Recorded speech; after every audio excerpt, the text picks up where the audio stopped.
ये मैंने सर के नोट्स के लिए एक टाइटल लिखा है, मैं अपने तमाम सुनने वालों को बताना चाहूंगा। क्या बात है, बिल्कुल बिल्कुल सुनाना बिल्कुल। चाहूंगा। सुनाए सुनाए तो आप।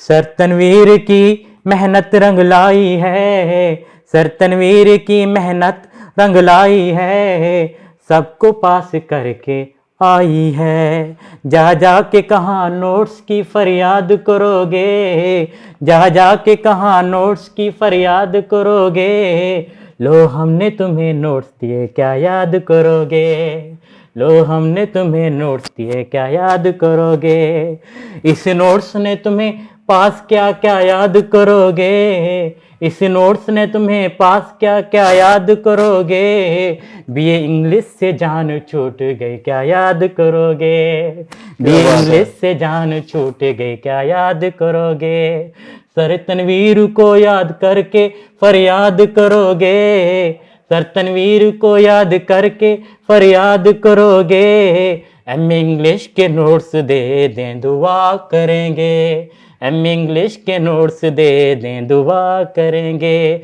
जा जा के कहाँ मिन्नतें फरियाद करोगे, लो हमने तुम्हें नोट्स दिए क्या याद करोगे। क्या बात है एहसान भी, क्या बात है, रियली क्लैप्स फॉर यू, क्या बात है यार, थैंक यू। बहुत आला।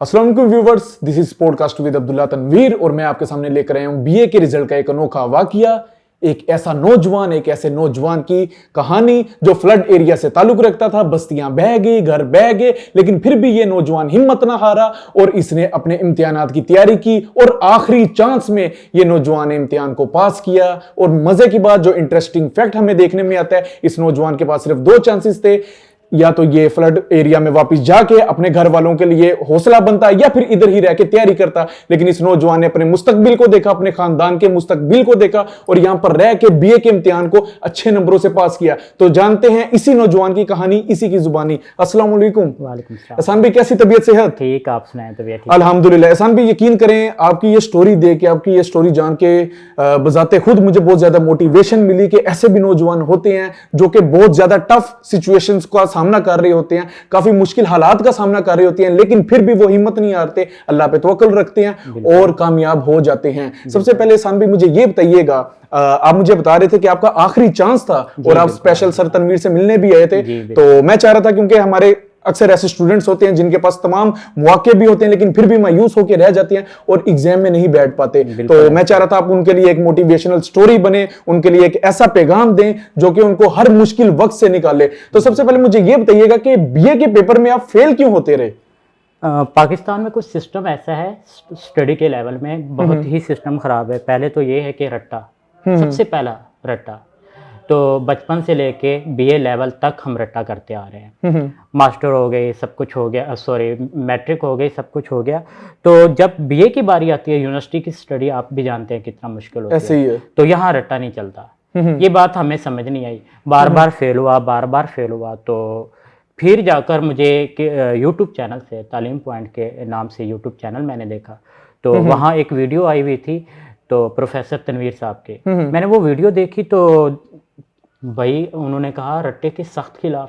मैंने कहा अब मुझे ये लगता है कि पाकिस्तान में जो बंदा माशाल्लाह अल्लाह ताला ने नेमत बना के भेजा है, तो अल्लाह ताला का लाख लाख शुक्र है, मेरे काम का है। तो मैं फिर उनकी एकेडमी गया। उनकी एकेडमी जाने से पहले मेरे साथ ये वाकया हो गया कि घर वालों के से बात हुई, तो घर वालों ने कहा बेटा घर आपका सैलाब की वजह से डूब चुका है। तो एग्ज़ाम मेरे सर के ऊपर थे, मैं बहुत परेशान हो गया। मैंने कहा यार क्या करूं।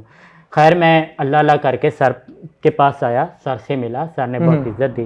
तो जब मैं सर के पास किया तो मेरी आंखों में आंसू थे, क्योंकि डूबते हुए एक इंसान, आप भी समझ सकते हैं कि एक इंसान जब अपने घर को डूबता हुआ देखे तो क्या फीलिंग्स हो सकती हैं। बिल्कुल ऐसी एक माँ की पुकार अपने बच्चे को जब होती है ना, तो वो पुकार और वो फीलिंग्स माँ और बच्चा ही जान सकते हैं। इतना इस किस्म का हौसला कैसे आया कि आपका घर भी बह गया और आपने फिर भी हिम्मत ना हारी और यहाँ पर रह के आपने तैयारी की? जी जी बिल्कुल। मैं फिर प्रोफेसर साहब के पास आया, तो अल्लाह का लाख लाख शुक्र है, सर ने मुझे हौसला दिया, तो बहुत इज्जत दी सर ने।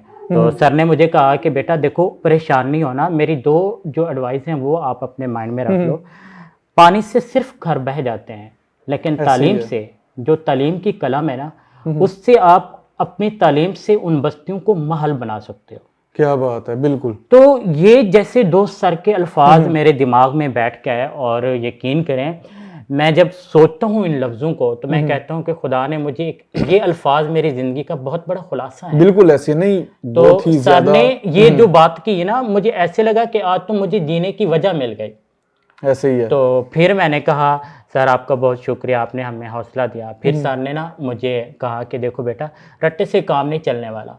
आप फेल बार बार इसलिए हो रहे हैं कि आप रट्टा सिस्टम को फॉलो कर रहे हैं। तो रट्टे से काम नहीं चलने वाला। आप मेरे नोट्स लें, तो उर्दू भी लिखी हुई है, साथ में इंग्लिश भी लिखी हुई है, टोटली आप इनको पढ़ें। अपनी ग्रामर थोड़ा सा ठीक करें। सर ने बाकायदा मुझे ग्रामर की क्लासेस दी थी, बल्कि सर ने कहा सिलेबस को एक साइड पे रखो, पहले ग्रामर अपनी अच्छी करो, वो मैं आपको क्लासेस देता हूँ। अच्छा सन भी, आपके बारे में मैं एक इंटरेस्टिंग फैक्ट बताना चाहूंगा अपने व्यूवर्स को, जो कि आपने मुझे बताया था कि आपकी सिस्टर खुद डॉक्टर हैं, आपका भाई सॉफ्टवेयर इंजीनियर है। ऐसे अच्छे खानदान से ताल्लुक रखने के बावजूद आपकी दो बार कम पार्ट आई बीए के अकॉर्डिंग। तो क्या रीजन थी? क्योंकि आपको पता है हमारे जब यहाँ पर फैमिलीज में काफी ऐसे पढ़े लिखे लोग होते हैं तो हमें काफी सपोर्ट करते हैं, और लोगों का यही कहना होता है कि एक बच्चा अगर बार बार कम पार्ट ले रहा है, क्योंकि ये आपके ऊपर बीती है, आप ज्यादा बेहतर जानते हैं किस तरीके से लोगों ने आप पर तंज किया, आपको कंट्रोवर्शियल आपके ऊपर की। तो मुझे ये बताइएगा किस तरीके से आप इस सिचुएशन से निकले, और उसके बाद काइंडली ये व्यूवर्स को जरूर बताइएगा कि एक अच्छा खानदान जरूरी नहीं होता कि हर बंदा ही वैसे निकले, क्योंकि पांचों उंगली एक बराबर नहीं होती। हर बंदे का माइंड लेवल अलग तरीके से काम करता है, हर बंदे की सोच अलग होती है, उसको निखारा कैसे जाता है, वो तन से नहीं निखारा जाता व्यूवर्स। क्योंकि हमारे यहाँ पर एक रुझान होता है, अगर बाप इंजीनियर है तो उसके बेटे को भी इंजीनियर होना चाहिए, अगर बाप डॉक्टर है उसके बेटे को भी डॉक्टर होना चाहिए। ऐसे बिल्कुल नहीं होता। हर बच्चे की, हर मखलूक की खुदा ने अगर हम इंसानों के अकॉर्डिंग बात करें, उसका एक डिफरेंट माइंड लेवल बनाया है। ये वो शख्स है, ये वो नौजवान है जिसकी 2 बार कम पार्ट आई, लेकिन उसके बावजूद हिम्मत नहीं हारा। और अगर मैं बात करता चलूं तो इसकी सिस्टर बजाते खुद डॉक्टर हैं, इसका भाई सॉफ्टवेयर इंजीनियर है, फिर भी ये पास नहीं हो पाया। तो काइंडली ये जरा थोड़ी सी मोटिवेशनल बात कर दीजिएगा, क्योंकि हमारे स्टूडेंट्स को हौसला दीजिएगा कि जरूरी नहीं होता कि जिसके घर में कोई डॉक्टर और इंजीनियर हो, वो अगर उसका कोई भाई हो या बहन हो, वह उसका कोई बच्चा हो, वो ही टॉप पोजीशन से लेता है। बिल्कुल, आपकी बात बिल्कुल ठीक है। मैं अपने तमाम सुनने वालों से ये बात कहूँगा कि जैसे अब्दुल्ला भाई ने बात की, 5 उंगलियां बराबर नहीं होती। देखिए, जब आपकी फैमिली में कुछ लोग इतने ही माशाल्लाह काबिल हों तो उनके ऊपर प्रेशर बढ़ता है। बिल्कुल ऐसे ही। लोगों की जो उम्मीदें हैं उस पर बहुत ज़्यादा बढ़ जाती हैं, क्योंकि लोग जब देखते हैं कि माशाल्लाह फैमिली के 2 बड़े अच्छी पोस्ट पे हैं, अल्लाह ताला ने उनको इज्जत दी है, तो मेहनती हैं, तो वो जो तीसरा होता है ना, या छोटा छोटा होता है, या जो बाकी लोग होते हैं, उनसे लोगों को बहुत उम्मीदें होती हैं। लोगों को हूँ या ना हूँ, ख़ानदान के अपने मेंबर्स जो होते हैं ना, बहन भाई, अम्मी अब्बू, सिस्टर्स वगैरह, इनको ज़्यादा उन पर उम्मीद होती है कि वो करेगा। लेकिन ये है, मैं बेसिकली मैं ना स्टडी में थोड़ा सा वीक हूँ। अब स्टडी में वीक हूँ तो अल्लाह ताला ने ये नहीं कहा कि मैं स्टडी में थोड़ा कमज़ोर हूँ, तो अल्लाह ने मुझे थोड़ी और भी सलाहियत दी है। मैं सिंगिंग का ज़्यादा शौक़ रखता हूँ, या फिर राइटिंग का ज़्यादा शौक़ रखता हूँ, तो ये चीज़ मेरे बस में नहीं है। लेकिन फिर भी मैं बार बार रट्टा सिस्टम की वजह से 2 बार फेल हुआ। जब मैं प्रोफेसर साहब के पास आया, प्रोफेसर तनवीर साहब ने मुझे बहुत अच्छी तरह डील किया। मुझे ऐसा लगा यहाँ आके तो मुझे बहुत ही ज्यादा हौसला मिला। बिल्कुल ऐसी फिर सर ने ना मुझे ये अपने नोट्स दिए। सर ने कहा देखो बेटा, आप इनको पढ़ो, अच्छी तरह पढ़ो, अगर आपको इन बातों की समझ आती है तो आप इसको रखो। जब मैंने पढ़ा, अंदर से देखा, माशाल्लाह उर्दू भी लिखी हुई थी, साथ में इंग्लिश भी लिखी हुई थी।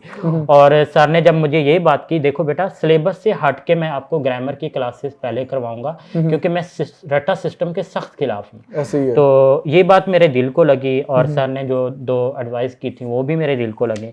फिर मैंने सर से ये नोट्स लिए, मैंने सर से प्रॉपर एक तरीके से मैंने क्लास ली।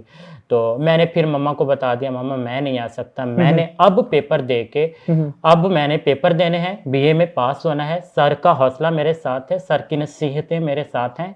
बीए में पास होके, सीएसएस लेवल में पास होके फिर मैंने आगे जाना है। हसन भी मुझे ये बताइएगा, क्योंकि यकीन करें आप एक ऐसे ही अनोखा सा एक नौजवान हमारे साथ मौजूद है जिसके ऊपर इतनी ज्यादा हम कह सकते हैं इसको टफ टाइम से गुजरना पड़ा, इतनी स्ट्रगल करनी पड़ी। आपने बताया कि जब आप पेपर दे रहे थे आपको डेंगू भी हो गया था जी। किस तरीके से आप इस चीज से निकले, इस फेज से निकले, और कौन कौन सी मुश्किलात आई आपको पेपर देते हुए? जी। चलिए, मैं अपने सामीन को ये भी बल्कि बताता चाहूँ, जब मैं फेल होता था तो मुझे बहुत सारी बातों का सामना करना पड़ता था, हिम्मत हार जाता था, टूट जाती थी, सब कुछ हो जाता था। एक लम्हे के लिए ऐसा होता था कि मैं यार अब स्टडी नहीं कर पाऊंगा, लेकिन अल्लाह ताला की तरफ से मुझे ऐसी हिम्मत मिली, ऐसी मतलब मोटिवेशनल मुझे स्पीच मिली, जैसे आज मैं लोगों के लिए जरिया बनाऊं, कल मेरे लिए लोग जरिया थे। मैं ये नहीं कहता, मैं भी किसी भी वीडियोस को देख के मुझे हिम्मत होती थी। नहीं, फेल होने का मतलब ये नहीं कि आप जिंदगी से फेल हो गए हैं, आप हिम्मत से काम रखें, आप मेहनत करें, लगन से काम रखें, इंशाल्लाह जीत जो है ना वो आप कम कर। बिल्कुल। एहसान भाई, मुझे ये रहेगा, आखिरी चांस था आपका जी, तो कितना प्रेशर था आपके ऊपर? बहुत ज्यादा प्रेशर था। ऊपर से जिस रात मेरा पेपर था अगले दिन, उसी रात 4 बजे डायग्नोज हो गया था मुझे डेंगू। 103 पे फीवर था। यकीन करें, डेंगू के सिचुएशन में ऐसी सिचुएशन होती है कि आप कुछ ना भी खाएं तो आपको उल्टियां आती हैं। ऐसे ही है, सारी रात उल्टियां आती रही हैं। 5 बजे तक, सुबह 5 बजे तक मुझे उल्टियां आती रही हैं। कोई एक मिनट ऐसा नहीं है किताब खोल के मैंने नहीं देखी। हालांकि मोस्टली लोग, ऐसा होता है कि जिस रात पेपर होते हैं तो लोग उस रात पढ़ते हैं, मेहनत करते हैं कि अगले दिन हमारा पेपर है। तो कहते हैं कि पूरा साल का पढ़ा हुआ एक साइड पे, अगर आप आखिरी टाइम, आखिरी वीक, आखिरी कुछ दिन पढ़ लें तो वो बिल्कुल ऐसी है। हाँ। यकीन करें एहसान भी, अब मुझे समझ नहीं आ रही मैं आपके इस जज्बे को या जुनून कह दूं या फिर आपके लिए पागलपन कह दूं कि आपके एरिया में भी फ्लड था और उसके बाद आपको डेंगू भी हो गया था, लेकिन फिर भी आप हिम्मत नहीं आ रहे और आपने इम्तिहान दिया। और यकीन करें मुझे बहुत ज्यादा खुशी हो रही है, अल्लाह आपको आगे भी कामयाब करे। आपने बीए के इम्तिहान अच्छे नंबरों से पास भी किया। आमीन। तो really appreciate it, thank you. जब मैं एग्जामिनेशन हॉल में गया तो सुपरिटेंडेंट मुझे बैठने नहीं दे रहा था। कहता है बेटा आपको डेंगू भी है और साथ में कोविड भी है। तो मेरी आंखें ना, डेंगू ने मेरे आंखों पे अटैक किया, आंखें मेरी फुल रेड थी, तो वो मुझे बैठने नहीं दे रहा था। मेरे एक बहुत मोहसिन दोस्त हैं, तो उस्मान भाई, उस्मान ने मुझे कहा कि नहीं आपने हिम्मत नहीं हारनी। उस्मान ने सुपरिटेंडेंट से कहा देखो ये बच्चा आखिरी चांस है, इसने पेपर देने हैं, अगर इसने नहीं दिए तो पीछे लाइन पूरी बैठी है, हम पूरे बाहर जाके रोड पे हड़ताल कर लेंगे। क्या बात है। सुपरिटेंडेंट ने कहा अच्छा बेटा चलो बैठ जाओ। पेपर के दौरान मुझे 3 उल्टियां आई। सुपरिटेंडेंट कहता है बेटा आपने जिद की। मैंने कहा मैंने जिद नहीं की, मुझे अपने ऊपर और सर तनवीर साहब की मेहनत और उनके नोट्स पे इतना यकीन है, कंडीशन कुछ भी हो, जो लिख के आऊंगा ना वो मोती होंगे, वो मैं पास होके आऊंगा, ऐसी बात नहीं है। तो रिजल्ट वाले दिन मुझे थोड़ा सा डर था, जाहिर बात है इस सिचुएशन में मैंने पेपर दिया, हाथ कांपते थे और डेंगू में मोस्टली ये चीज़ें जो है ना दर्द करती हैं। बिल्कुल ऐसे। तो मैं ऐसे टांगों को ऐसे करके बैठा हुआ था, ऐसे लिख रहा था, हाथ कांप रहे थे। तो जिस दिन रिजल्ट आया मैंने सबसे पहले प्रोफेसर साहब को मैंने फ़ोन किया। मैंने कहा सर आपकी दुआ और आपके नोट्स और आपकी एडवाइस ने मुझे आज इस मकाम पे ला खड़ा कर दिया। बिल्कुल मैं आज पास हो गया, बल्कि अच्छे नंबरों से पास हुआ। अगर मैं कहता 33 नंबर लेके मैं पास हुआ तो मैं कहता कि ये मेरी हार है, लेकिन जब मैं 45-50 के करीब इस कंडीशन में पेपर देता हूँ, मेरे मार्क्स आते हैं, तो मैं कहता हूँ कि ये जीत मेरी नहीं, ये जीत मेरे प्रोफेसर बिल्कुल की है। बिल्कुल एहसान भी, आप जैसे जितने भी ऐसे स्टूडेंट्स हैं जिन्होंने मुश्किल वक्त से जो निकल के और उन्होंने हिम्मत नहीं हारी, अपने फ्यूचर का सोचा और अपने फैमिली के फ्यूचर का सोचा, तो ऐसे लोगों को, ऐसे स्टूडेंट्स को मेरा सलूट है, मेरा सलाम है ऐसे लोगों को। तो बिल्कुल व्यूअर्स, आपने देखा एक ऐसा नौजवान हमारे सामने मौजूद था जिसकी ये स्टोरी दिखने में एक ऐसे ही लगेगा कि एक बंदा कोई फिल्म बयान कर रहा है या फिर बंदा कोई ड्रामा बयान कर रहा है, लेकिन ये चीजें वाकई ही इन असरात से, इन माहौल से ये भाई गुजरे और अल्लाह ने, आप देख लें, आप इस बंदे को कामयाब भी किया और मजीद आगे कामयाब करता रहे, हमारी ये दुआ है। तो इसी के साथ हमें इजाजत दीजिए, अपने मेजबान को इजाजत दीजिए और एहसान भाई के लिए खुसूसी दुआ करते रहिएगा। इजाजत, अल्लाह हाफिज।